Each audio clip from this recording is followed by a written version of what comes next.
Rồi con dù cùng bao ly cha lo cô chuyện ô chuyện lưu. Rồi con đi cùng bao ly cha lo cô chuyện ô chuyện chia.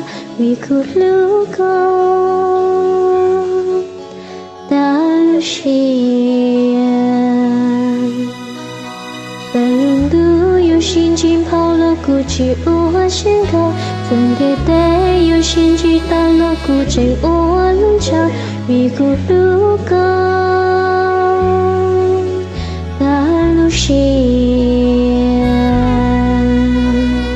vì nung nó cũng phía khó tranh có bao lo lưu xa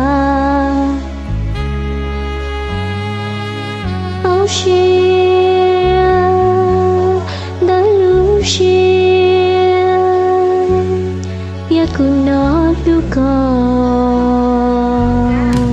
I love you love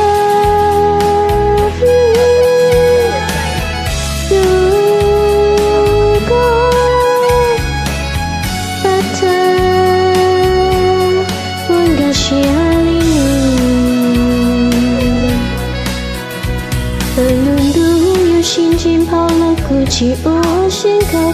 Đừng biết tế yêu xin chỉ ta lo cô chỉ ô luôn chào. Vì cô lưu con đã lưu xin